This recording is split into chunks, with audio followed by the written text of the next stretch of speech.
Hello student, online classes में आपका स्वागत है। आज हम लोग सोशल साइंस क्लास 10th के अंतर्गत लेसन 1 यूरोप में राष्ट्रवाद के उदय के संदर्भ में बहुविकल्पी प्रश्नों का एक्सरसाइज करेंगे, जो बोर्ड एग्जाम दृष्टिकोण से बहुत ही महत्वपूर्ण है। तो आज हम लोग केवल बहुविकल्पी प्रश्नों के संदर्भ में एक्सरसाइज करेंगे। लेसन 1 यूरोप में राष्ट्रवाद का उदय। पहला क्वेश्चन है, इनमें से किस वर्ष में फ्रांस में नागरिक संहिता, जिसे नेपोलियन की संहिता के नाम से जाना जाता है, का उदय हुआ? ऑप्शन 4 है 1800, 1802, 1804 और 1806 ईस्वी। तो इसमें ऑप्शन ग सही है, यानी 1804 ईस्वी में उदय हुआ था। नेक्स्ट क्वेश्चन है, यंग इटली सोसाइटी का संस्थापक कौन था? तो यंग इटली सोसाइटी का संस्थापक, जिसमें 4 ऑप्शन हैं, गैरिबाल्डी, बिस्मार्क, काबूर और मैजनी। तो सही आंसर इसका है आंसर ग, मैजनी। नेक्स्ट क्वेश्चन है, फ्रांस में गणतंत्र की घोषणा किस वर्ष हुई थी? 4 ऑप्शन आपके इसमें हैं, 1815 ईस्वी, 1823 ईस्वी, 1848 ईस्वी और 1871 ईस्वी। तो इसमें ऑप्शन ग सही है आपका 1848 ईस्वी, यानी फ्रांस में गणतंत्र की घोषणा किस वर्ष हुई थी? 1848 ईस्वी में। नेक्स्ट बहुविकल्पी प्रश्न के संदर्भ में हम लोग क्वेश्चन देखते हैं कौन सा है। तो नेक्स्ट 4th है, जिसमें निम्न में से किस संधि के फलस्वरूप यूनान को एक स्वतंत्र राष्ट्र के रूप में मान्यता मिली? तो इसमें 4 ऑप्शन हैं। पहला ऑप्शन है पेरिस की संधि, सेकंड है वर्साई की संधि, थर्ड है वीना की संधि और फोर्थ है कुस्तुनतुनिया की संधि। तो इसमें आंसर है ग, कुस्तुनतुनिया की संधि। नेक्स्ट क्वेश्चन पे हम लोग देखेंगे, निम्न में से यह किसका कथन है कि जब फ्रांस जीतता है तो बाकी यूरोप को सर्दी जुकाम हो जाता है? इसमें 4 ऑप्शन है, मेटरनिक है, काबूर है, बिस्मार्क है और मेसनी है। तो इसमें ऑप्शन क सही है, मेटरनिक। तो मेटरनिक के संदर्भ में यहाँ पे दिया हुआ है आंसर।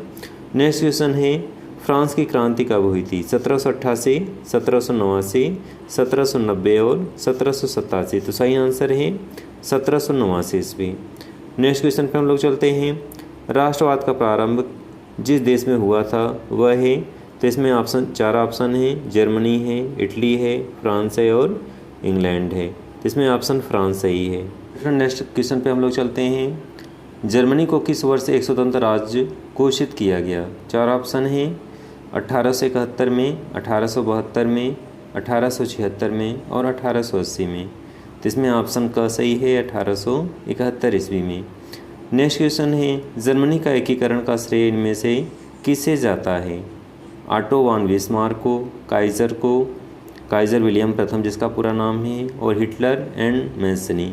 तो ऑप्शन का सही है ऑटो वॉन बिस्मार्क, यानी जर्मनी के एकीकरण का श्रेय निम्न में से ऑटो वॉन बिस्मार्क को जाता है। नेक्स्ट क्वेश्चन है, नेपोलियन का संबंध किस देश से था? ऑप्शन 4 हैं, जर्मनी, इटली, फ्रांस और इंग्लैंड। नेपोलियन का संबंध इसमें फ्रांस से था। नेक्स्ट क्वेश्चन है, इटली का एकीकरण किसके नेतृत्व में किया गया? 4 ऑप्शन है, Giuseppe Garibaldi, Otto von Bismarck, Napoleon और विलियम प्रथम। तो इसमें ऑप्शन का सही है जूसेप्पे गैरिबाल्डी। नेक्स्ट क्वेश्चन है, 1848 की फ्रांसीसी राज क्रांति के फलस्वरूप निरंकुश राजतंत्र की स्थापना हुई? ऑप्शन बी, सीमित राजतंत्र की स्थापना हुई। ऑप्शन 3 है, सैन्य शासन की स्थापना हुई और ऑप्शन 4 है, गणतंत्र की स्थापना हुई। तो इसमें सही आंसर है गणतंत्र की स्थापना हुई। डियर स्टूडेंट, ये महत्वपूर्ण क्वेश्चन था। 12th क्वेश्चन बहुविकल्पी प्रश्न थे यूरोप के राष्ट्रवाद के संदर्भ में, लेसन 1 से, इतिहास से, जो बहुत ही महत्वपूर्ण है। इनके संदर्भ में आपने अध्ययन किया। डियर स्टूडेंट, अब हम लोग लेसन 2 इतिहास पोर्शन से लेसन 2 भारत में राष्ट्रवाद के विकास संदर्भ में महत्वपूर्ण विकल्पी क्वेश्चनों का संदर्भ में एक्सरसाइज करेंगे। पहला क्वेश्चन है, महात्मा गांधी दक्षिण अफ्रीका से वापस कब लौटे? 4 ऑप्शन है, 1914, 1915, 1918 और 1919। तो इसका सही आंसर है 1915 में, यानी महात्मा गांधी दक्षिण अफ्रीका से 1915 में लौटे। बहुत ही महत्वपूर्ण प्रश्न है ये। नेक्स्ट बहुविकल्पी प्रश्न है, सविनय विज्ञान आंदोलन में महात्मा गांधी ने नमक को अत्यधिक महत्व क्यों दिया? 4 ऑप्शन है, नमक का प्रयोग अमीर गरीब सभी करते थे। सेकंड ऑप्शन, यह भोजन का अभिन्न हिस्सा था। नेक्स्ट ऑप्शन, नमक तैयार करने पर सरकार का एकाधिकार था। और नेक्स्ट उपर्युक्त में से सभी। इसका सही आंसर क्या है? नमक का प्रयोग अमीर गरीब सभी करते थे। नेक्स्ट क्वेश्चन है, 13 अप्रैल 1919 किस घटना से संबंधित है? 4 ऑप्शन दिया है, सत्याग्रह आंदोलन की शुरुआत, साइमन कमीशन का भारत आगमन, असहयोग आंदोलन की शुरुआत, जलियांवाला बाग हत्याकांड। डियर स्टूडेंट, इसमें सही ऑप्शन है जलियांवाला बाग हत्याकांड। नेक्स्ट क्वेश्चन है, महात्मा गांधी ने असहयोग आंदोलन का प्रारंभ किया था। 4 ऑप्शन है 1919, 1920, 1922 और 1923। तो इसमें सही ऑप्शन क्या है? 1920 ईस्वी में, यानी महात्मा गांधी ने असहयोग आंदोलन प्रारंभ किया था 1920 में। नेक्स्ट क्वेश्चन है, पूना पैक्ट किन दो नेताओं के बीच हुआ था? गांधी जी और अम्बेडकर के मध्य, गांधी जी और नेहरू के मध्य, गांधी जी और सरदार पटेल के मध्य, नेहरू और सुभाष चंद्र बोस के मध्य। तो इसमें सही ऑप्शन क्या है? गांधी जी और अम्बेडकर के मध्य। डियर स्टूडेंट, नेक्स्ट क्वेश्चन है, सविनय विज्ञान आंदोलन कब चलाया गया था? 1920 में, 1927 में, 1930 में और 1935 में। सही ऑप्शन 1930 है, यानी सविनय विज्ञान आंदोलन कब चलाया गया था? 1930 में। नेक्स्ट क्वेश्चन है, भारत के लिए डोमिनियन स्टेट का ऐलान किसके द्वारा किया गया? लॉर्ड लिटन के द्वारा, लॉर्ड कर्जन के द्वारा, लॉर्ड इरविन के द्वारा और लॉर्ड रिपन के द्वारा। तो सही ऑप्शन लॉर्ड इरविन के द्वारा, यानी भारत में डोमिनियन स्टेट का ऐलान लॉर्ड इरविन के द्वारा किया गया था। नेक्स्ट क्वेश्चन है, सविनय विज्ञान आंदोलन की शुरुआत किस महत्वपूर्ण घटना से के साथ की गई थी? रॉलेट एक्ट की घोषणा के द्वारा, नमक कानून तोड़ करके, साइमन कमीशन के आगमन के द्वारा और जलियांवाला बाग हत्याकांड। तो इसका सही आंसर क्या है? नमक कानून तोड़कर। डियर स्टूडेंट, नेक्स्ट क्वेश्चन पे हम लोग चलते हैं। करो या मरो का नारा किसके दिया था या किसका था? तो 4 ऑप्शन है सुभाष चंद्र बोस, चंद्रशेखर आज़ाद, भगत सिंह और महात्मा गांधी। सही ऑप्शन है Mahatma Gandhi. Dear student, next question पे चलते हैं हम लोग। वंदे मातरम गीत किसके द्वारा लिखा गया था? 4 ऑप्शन है बंकिम चंद्र चट्टोपाध्याय, रविन्द्रनाथ टैगोर, अवनींद्रनाथ टैगोर और महात्मा गांधी। तो सही ऑप्शन क्या है? बंकिम चंद्र चटर्जी। गांधी जी ने अपना पहला सत्याग्रह आंदोलन कौन सा किया था? 4 ऑप्शन है बारडोली सत्याग्रह आंदोलन, खेड़ा सत्याग्रह आंदोलन, चंपारण सत्याग्रह आंदोलन और अहमदाबाद आंदोलन। डियर स्टूडेंट, बहुत ही महत्वपूर्ण ये क्वेश्चन है, सबसे ज़्यादा संभावित प्रश्न ये है। तो सबसे गांधी जी भारत आने पर सबसे पहला सत्याग्रह आंदोलन कौन सा किया था?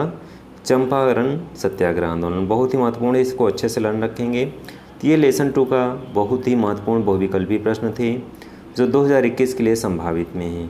डियर स्टूडेंट, इसी क्रम में हम लोग लेसन 3 में चलते हैं और देखते हैं कौन से महत्वपूर्ण बहुविकल्पी प्रश्न हैं। डियर स्टूडेंट, अब हम लोग लेसन 3 भूमंडलीय विश्व का बनना के संदर्भ में बहुविकल्पी प्रश्नों का एक्सरसाइज करेंगे। तो लेसन 3 का पहला बहुविकल्पी प्रश्न है, 18वीं शताब्दी तक संसार में कौन कौन से देश सभी धनी देश माने जाते थे? तो 4 ऑप्शन है जापान और भारत, फ्रांस और अमेरिका, चीन और भारत और चीन और इटली। इसमें सही ऑप्शन क्या है? चीन और भारत। नेक्स्ट क्वेश्चन है, महामंदी किस वर्ष हुआ था? ये बहुत ही महत्वपूर्ण है, वेरी इंपॉर्टेंट क्वेश्चन है। महामंदी का आरंभ किस वर्ष हुआ था? 4 ऑप्शन है 1919, 1924, 1929 और 1934। तो सबसे महत्वपूर्ण इसमें जो प्रश्न ये है विकल्पी क्वेश्चन में, तो इसका सही आंसर क्या है? 1929 में, यानी महामंदी का प्रारंभ 1929 में प्रारंभ हुआ था। नेक्स्ट क्वेश्चन है, ब्रिटेन की सरकार ने बड़े भूस्वामियों के दबाव में आकर मक्का के आयात पर प्रतिबंध लगा दिया। जिस कानून के आधार पर यह पाबंदी लगाई गई थी उसे क्या कहा जाता है? Black law, corn law, crop law और प्रोडक्शन लॉ। सही ऑप्शन इसका क्या है? Corn law. ये भी बहुत ही महत्वपूर्ण प्रश्न है, यानी कार्न लॉ कानून था जिसके माध्यम से मक्का के आयात पर क्या लगा दिया गया था? प्रतिबंध लगा दिया गया था। यानी ब्रिटेन की सरकार ने भूस्वामियों के दबाव के कारण मक्का के आयात पर प्रतिबंध लगा दिया था और इसी कानून का नाम दिया गया था कार्न लॉ। डियर स्टूडेंट, इसी क्रम में अगले क्वेश्चन पे हम लोग चलते हैं। नेक्स्ट बहुविकल्पी प्रश्न जो है, ज़मीन को उपजाऊ बनाकर गेहूं व कपास की खेती कैसे, यानी खेती हेतु कैनाल कॉलोनी कहाँ बनाई गई थी? 4 ऑप्शन है गुजरात में, उत्तर प्रदेश में, पंजाब में और उड़ीसा में। तो सही ऑप्शन क्या है? पंजाब में, यानी ज़मीन को उपजाऊ बनाकर गेहूं व कपास की खेती हेतु कैनाल कॉलोनी बनाई गई थी पंजाब में। नेक्स्ट क्वेश्चन है बहुविकल्पी, यूरोपीय देशों ने मानचित्र पर लकीरें खींचकर किस महाद्वीप का आपस में बंटवारा कर लिया? 4 ऑप्शन है एशिया, अफ्रीका, अमेरिका और ऑस्ट्रेलिया। तो इसका सही आंसर क्या है? अफ्रीका। नेक्स्ट क्वेश्चन है, संयुक्त राष्ट्र संघ का मुख्यालय कहाँ पे स्थित है? वाशिंगटन, जिनेवा, न्यूयॉर्क और ऑस्ट्रिया। तो डियर स्टूडेंट, ये भी बहुत ही महत्वपूर्ण क्वेश्चन है। संयुक्त राष्ट्र संघ का मुख्यालय कहाँ पे है? न्यूयॉर्क में। डियर स्टूडेंट, नेक्स्ट क्वेश्चन पे हम लोग चलते हैं। अफ्रीका में किस बीमारी के प्रसार के अधिकांश जानवरों की मृत्यु हो गई थी? 4 ऑप्शन है प्लेग है, रिडर पेस्ट है, मलेरिया है और एनिमल फीवर है। तो इसका सही आंसर क्या है?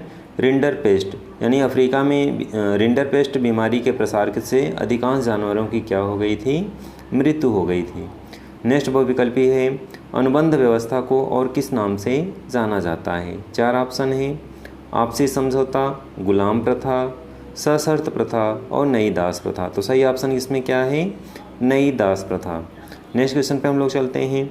1914 से 1919 के बीच विश्व के शक्तिशाली देशों की आपसी अनौपचारिक प्रतिस्पर्धा और उसकी साम्राज्यवादी इरादों के कारण कौन सा युद्ध हुआ था? 4 युद्ध हुए थे। प्रथम विश्व युद्ध, द्वितीय विश्व युद्ध, रूस जापान युद्ध और अणुबम युद्ध। इसका सही आंसर क्या है? प्रथम विश्व युद्ध। नेक्स्ट क्वेश्चन पे चलते हैं।